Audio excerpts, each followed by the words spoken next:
Hey everyone, how's it going? Cloud here, and welcome to my guide on the Elder Kiln quest.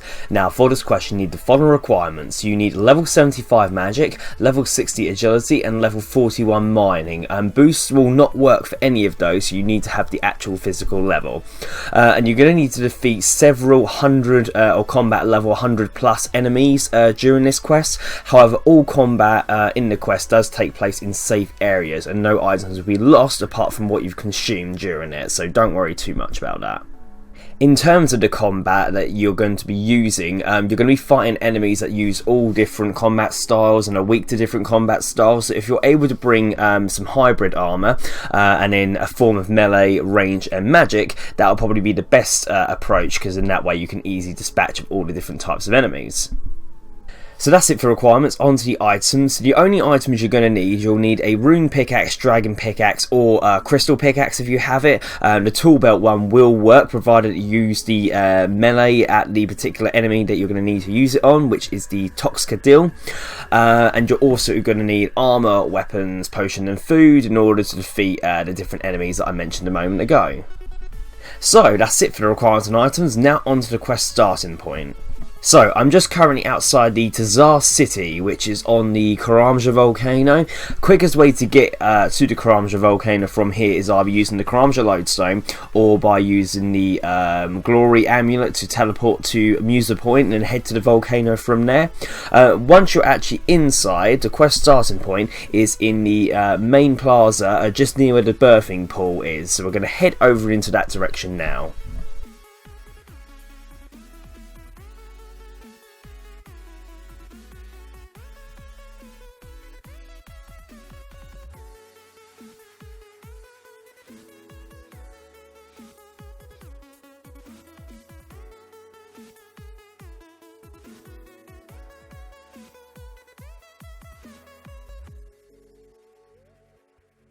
So speak to TzHaar by the birthing pool in the northeast part of the city, and he will say that his egg is dying because it's too cold. The Mej have tried to save it, but now they say it's beyond help. Mej will disagree, and he thinks that even though many eggs are being born different or dying, his egg is stronger and will be a great TzHaar, and he asks you to help. So Mej and Mej will help you to keep the egg within the optimum temperature for hatching, and to do this the TzHaar will provide runes only during this particular part, so you may cast fire spells to heat it up and water spells to cool it down. And what you want to do is keep the egg between the two markers on the temperature gauge, which move up and down as time passes. Now you don't have to be on the standard spell book, and no magic experience is gained from this part. So you'll be given 3 types of fire spells and water spells: fire bolt to wave and water bolt to wave, and obviously depending on the intensity of the spell is how much the meter will jump up. So if you use a stronger fire spell, the temperature gauge will fill up quicker, and the same as if you use a really strong water spell, that will cool it down quicker.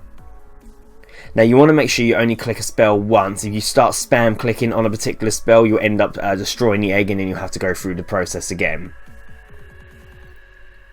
So once the percentage is high enough, the required temperature will rise into a new band with a small interval between the markers. You'll now need to raise the temperature into this band quickly before it obviously gets too cold again.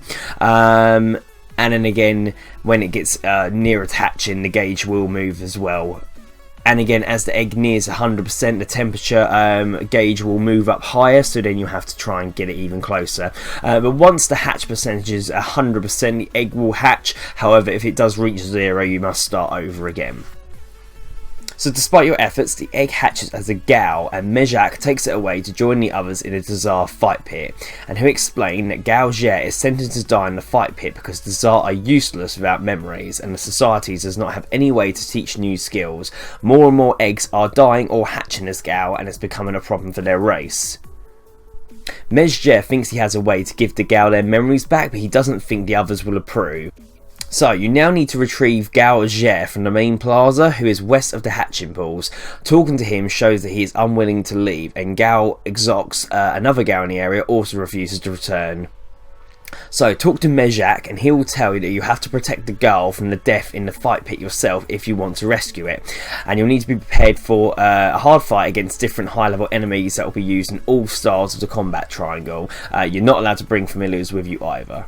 So, at the start of the fight, the player spoofs are fighting each other, or one of the other TzHaar in the area, and at the top left corner of the screen you'll see the remaining health of TzHaar, which you should aim to keep as high as possible since it doesn't regenerate and he cannot be healed.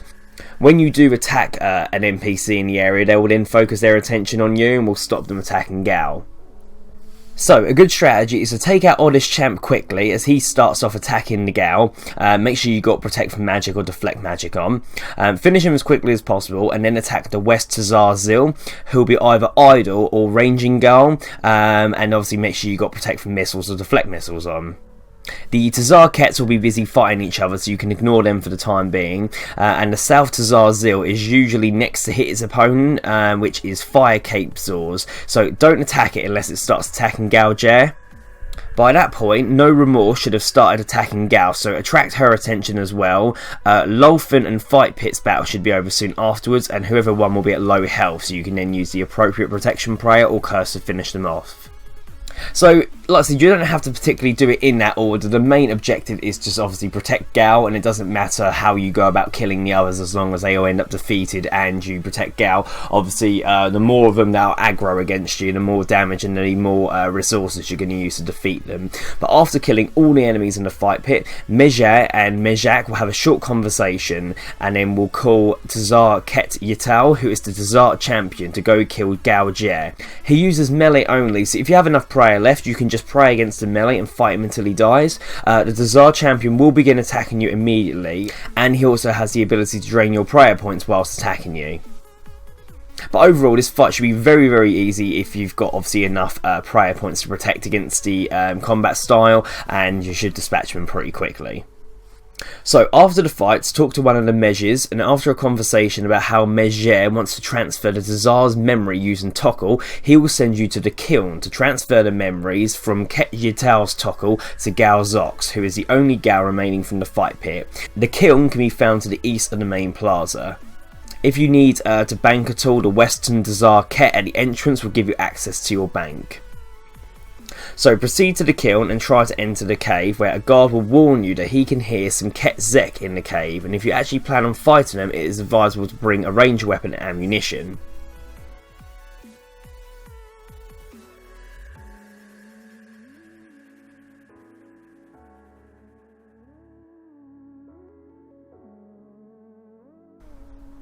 So after entering, you'll encounter a short cutscene in which Gal's will stop following you after you jump over a narrow chasm, and you'll then teach him how to venture across.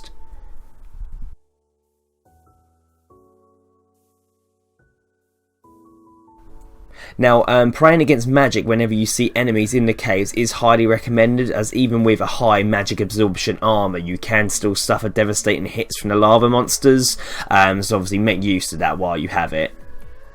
Every cave in this area is safe, and you will keep all your items when you die. And if that does happen, entering the cave again will put you where you left off, but you'll have to clear the room out from scratch if you do. So in room 1, as you enter, you'll encounter 3 lava monsters and a TokTz-Ket-Dill. If you're familiar from this monster with the quest TokTz-Ket-Dill, the procedure remains the same, which is to weaken its armour with melee and your high level pickaxe in your tool belt, or if you're wielding it, and then after penetrating its armour you can then use whatever weapon style or combat style you want.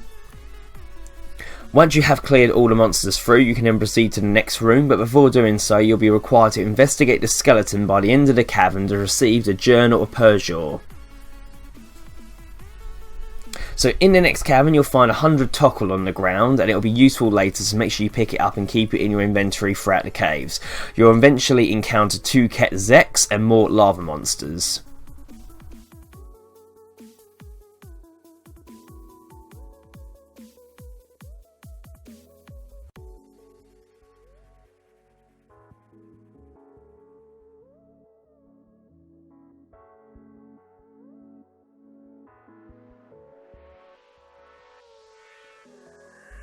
Obviously, again with the TzHaar, you use the relevant prayer against them, and obviously whatever weapon style you're going for at the moment, use on them as well.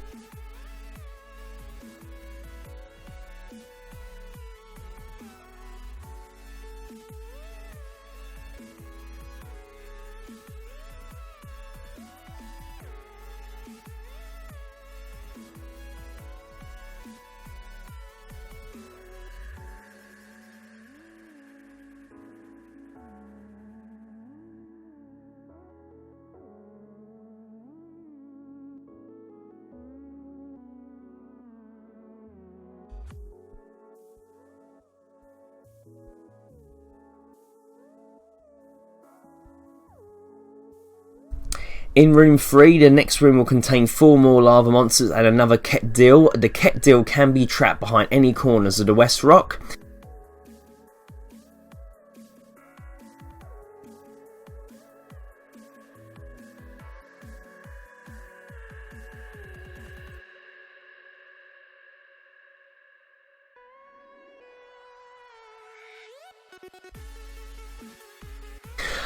And after defeating the monsters in this cave, you'll come across a giant door and some ancient scales, and this is where the journal of Pajor you picked up earlier comes in handy.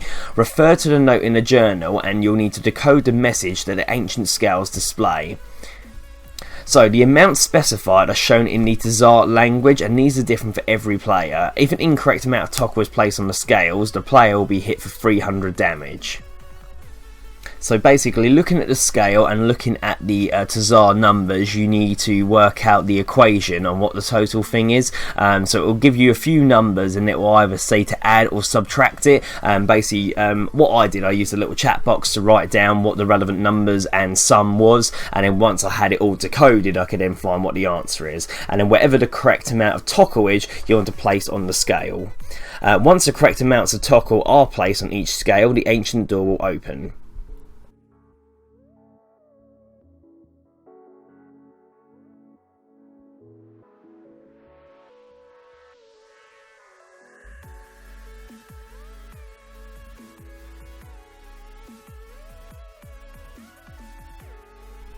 So in room 4, you want to jump across more chasms and eventually you'll come across another Ket-Dill, and then after defeating it, keep proceeding and enter the cave entrance.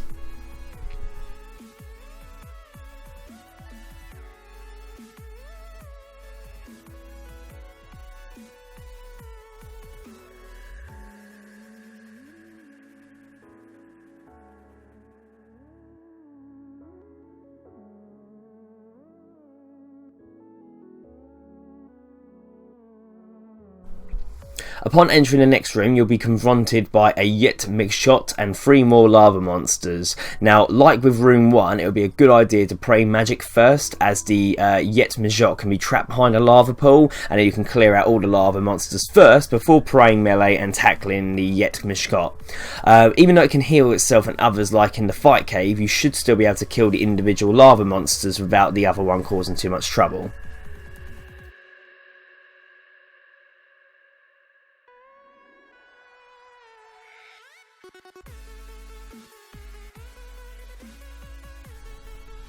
So once you've defeated them, you'll now be up to the actual entrance to the kiln itself. If you want to go back to bank at all, you can at this point, and obviously you won't have to fight these enemies again as you already cleared the room.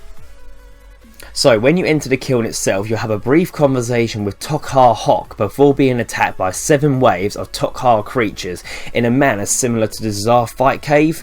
The fight, like the entire quest, is safe, so obviously if you do die, you're not going to lose anything, you'll just have to start again. So each wave there will be a number of different enemies. However, the sort of general approach to each of the 7 waves is probably this, but obviously you don't have to follow this exactly, you do whatever suits you. So to pray against magic and then trap the melee, kill the mage, then pray range and kill the range, then pray melee and kill the melee, and repeat. So you're basically sort of nullifying whatever combat style is going to do the least amount of damage to you. You want to sort of be not praying against that one and pray against the one that is going to do more damage, block the enemies that you can block, and then just work your way around. So even though the enemies aren't overly powerful, it is vital to use the terrain to limit the number of monsters attacking you, so then you're only having to try and face one combat style at a time. Now the area is quite large and the opponents will spawn into it spaced fairly far apart, and as a new wave starts, what would be recommended is to deal with the immediate threats first, because obviously they'll get lured to you the closer they are to you. Now the Gal will fight alongside you, but he cannot deal much damage and will only attack when you're in combat, so you're not going to get a massive amount of help from him. But overall, like I said, if you follow the strategy of what I said, obviously praying against the combat style that's going to do the most damage to you and then work your way downwards, that is the best strategy for each of the 7 waves. Obviously keep healing where necessary and keep trying to trap people where you can. Once all the waves are complete and the champions have been defeated, you want to speak to TokHaar-Hok, who will appear in the centre of the arena, beckoning you to speak with him.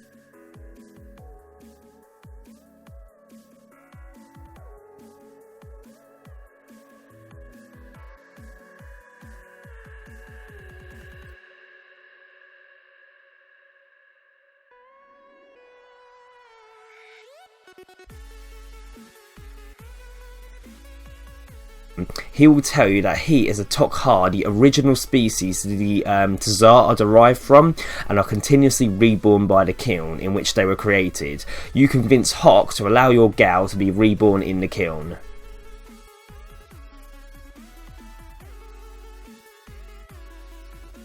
Reborn, Gal Zox will complain of the sheer pressure of being in Tokkul form, and you and Gal are then sent from the kiln with Hok and other TokHaar hungry for more battle. So now you'll need to return to the TzHaar city, and along the way the Gal will talk to you about the new memories. TokHaar monsters will ambush you at specific points, but they shouldn't be a problem because just 4 appear at a time and you can outrun them instead of having to fight them.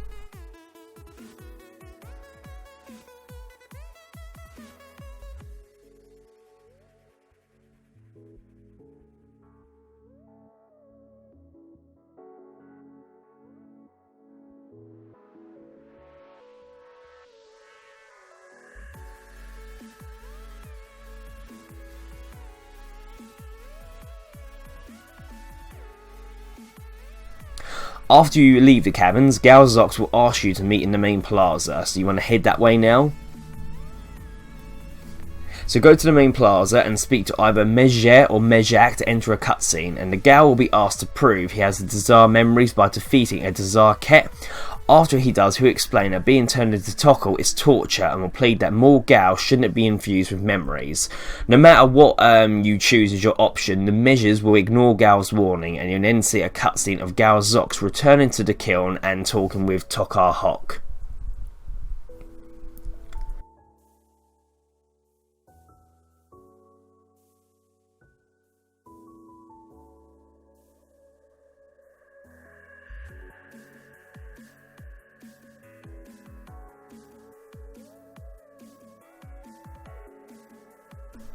And then after the cutscene, it will come up with congratulations, you completed the Elder Kiln quest, you're awarded 2 quest points. You'll receive an antique lamp which will grant you 100,000 experience in either attack, strength, defense, magical range, but they need to be at level 75 in order to use it. 50,000 magic experience, 30,000 agility experience. A Tokkul-Zo which increases damage to the TzHaar, lava and obsidian monsters and will also allow you to teleport around the city. Access to the fight kiln, ability to claim the title TzHaar, meaning sacred, cold or human. A random amount of Tokkul, which was left from the scale puzzle, 2 treasure and the keys and 2 hearts of ice. So there we are, quest complete. So overall, not a really difficult quest. It is quite a lengthy one. There's a lot of moving around and a lot of enemies and waves to get through, similar to that of the TzHaar fight cave, but I wouldn't say it's overly that difficult. Obviously, rewards from this quest are quite decent, like the experience rewards. The 100,000 combat experience in whichever skill you use will bump you up a few levels. The Tokkul-Zo is quite handy, as that can now be used to teleport straight to a bank if you choose to, like while you're doing other stuff in RuneScape, and also access to the fight kiln is obviously a main reason why a lot of people will complete this quest. And then this quest is required for the sequel quest to Brink of Extinction. But yeah, I don't think you run into any problems following my guide. However, if you do get stuck at all, leave a comment in the comment section below and I'll help you out as best I can. If not, thank you for watching. Please make sure you like, favourite, comment, subscribe, and don't forget to share with your friends. Thanks everyone, bye bye.